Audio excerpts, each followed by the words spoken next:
Right now on News 13, we're digging into why one local school district is included in an investigation launched by the U.S. Department of Education. Plus, an Horry County nonprofit will take up the mission of one group to create an autism-friendly environment in Horry County. Coverage you can count on at 6 starts now.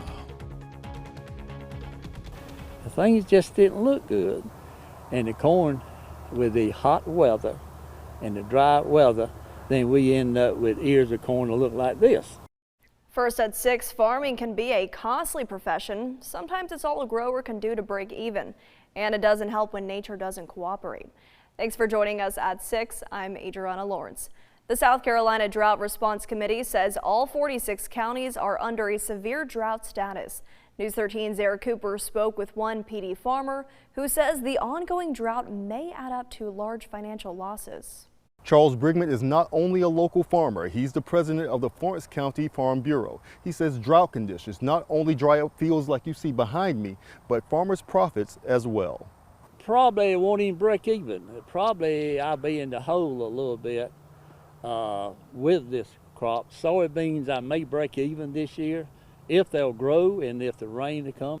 The latest data from the U.S. Drought Monitor shows the PD is either under severe or extreme drought conditions. Thousands of crops like corn, soybeans, and cotton make up much of the local agriculture. Even using chemicals to kill weeds isn't working because they need rain to activate. Bergman says some people think irrigation is a simple fix, but it comes at a cost. We don't irrigate because that's expensive to set that equipment up. And some land you lease and you don't own, you're not going to spend the money to irrigate because you may not have it the next year. Right. And so we just have to go with dry weather corn and dry weather soybeans. Brigman says the state also set aside funds to try and help farmers.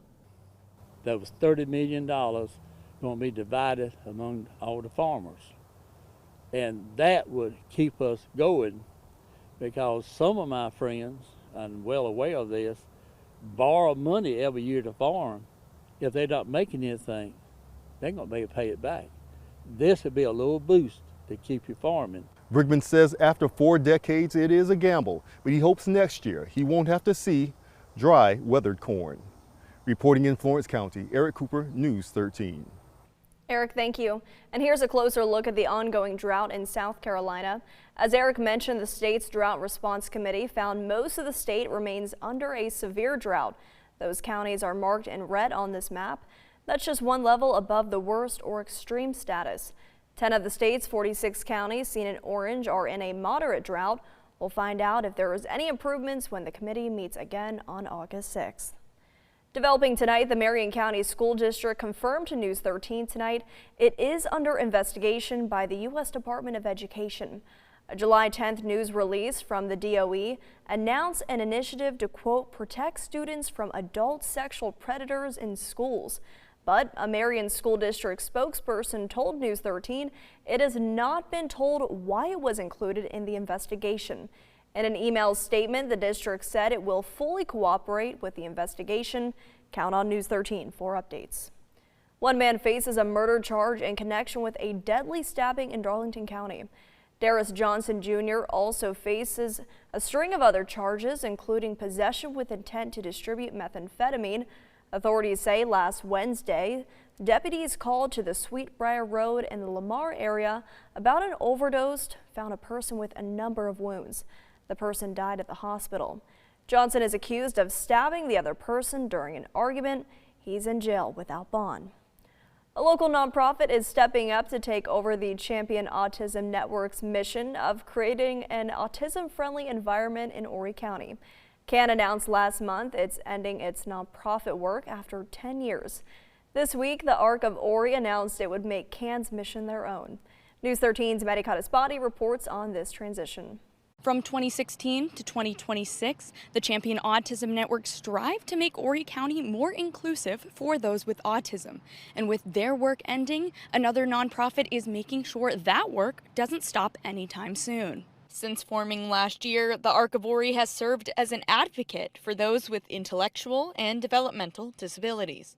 The Arc of Ori and CAN had formed a partnership with both organizations focused on inclusivity. Grady Gambrell, board president for the Arc, says he was shocked to hear the news of CAN's closure, but was informed of a new possibility for both organizations. One of my board members, Lisa,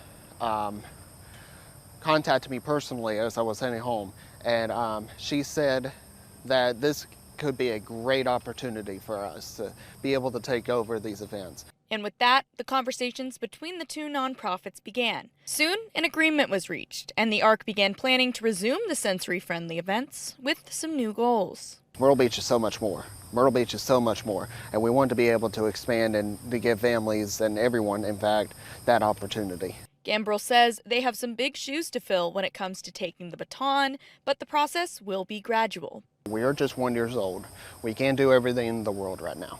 We're going to start slow. We're going to go ahead and build the momentum back up, and we're going to take a day at a time. With CAN planning to officially cease operations in August, Gambrell says he is making sure the push for inclusivity doesn't cease with the organization. There is a lot of work that needs to be done with our families and individuals with disabilities, both here locally as well as the state level and even national. There's a lot of work, and it just can't stop. Gambrell says they hope to start coordinating these events on or around September 1st. In Conway, Maddie Cottaspati, News 13. Maddie, thank you. Well, no reports of injuries after an engine fire aboard a 42-foot fishing boat off Murrells Inlet. It happened shortly after 11 this morning, about 2.5 miles off the coast. Murrells Inlet Garden City fire officials say the crew closed the hatches and got the fire out. Authorities say members of a multi-agency marine emergency response team were training in the area and luckily came to the aid of the 5-person crew. The boat is still anchored in the area. Its owners will work with a salvage company to recover it. A firefighter went to the hospital with minor injuries after a house fire at Lakewood Camping Resort. Horry County Fire Rescue says crews were called to the campground in the Surfside Beach area shortly after 5 this morning. Authorities say crews got the fire under control about an hour later. The cause of the fire is under investigation. Myrtle Beach city leaders say beach visitors can expect to see workers on the beach as they begin installing sand fencing. The project is set to take 4 to 6 weeks and is intended to help rebuild the dunes. This comes as a second step in the Army Corps of Engineers Federal Beach Renourishment Project. Crews are working with trucks on the beach, but officials say there are no beach closures during this project. The biggest thing for people to know is there are no closures, there's no big tractors or anything like you saw during the beach renourishment project. This is minimal disruptions. There might be a truck on the beach, but nothing for the public to worry about, no beach closures. So I know that that's a huge relief for a lot of people. Officials asked beachgoers to keep a safe distance so crews can install the fencing as quickly as possible. The final phase of renourishment work along the Horry County coast is now underway in Surfside Beach and Garden City. Sand placement is expected to finish by the end of August. Well, the town of Timmonsville selected a new leader for its police department. Mayor William James says Preston Ford III here will be sworn in Monday night. Ford has more than 20 years of law enforcement experience.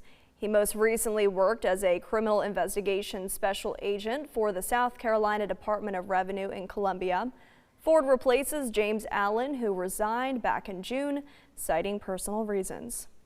News 13 is your local election headquarters, and former South Carolina Governor and Congressman Mark Sanford says he will run to replace the late U.S. Senator Lindsey Graham on the November ballot. However, he has not officially filed to take part in next month's special Republican primary. According to the South Carolina Election Commission website, these 5 people, including former Myrtle Beach Mayor Mark McBride, are the only ones to file so far. Interim Senator Darlene Graham, who's serving out the remainder of her brother's term, and Congressman Russell Fry and Ralph Norman also say they intend to run. A news release from Fry says he will file tomorrow morning. And filing for the special Republican primary ends next Tuesday. Early voting will happen August 5th through 7th, with primary day on Tuesday, August 11th. The winner will face Democrat Dr. Annie Andrews in the November general election. Happening tomorrow, Neal's Creek House in Murrells Inlet will host its second annual Christmas in July fundraiser to benefit Santa Claus for Paws and other local animal rescues. This is video we took last year where I actually had the opportunity to volunteer, and it was such a great time. The event runs from 3 to 7 p.m. It will offer free adoptions, live music, and plenty of family activities. We love animals, and that's what we love to do over here, help our community. We are hoping for cash donations, we are hoping for dog food, cat food, everything. If anyone can help, that would be fantastic. Organizers say the fundraiser will happen rain or shine, and every donation, big or small, will help local animals in need. Next on News 13, the steps North Carolina is taking to attract and keep law enforcement in the state. And Frank has your most accurate forecast when News 13's local coverage you can count on continues.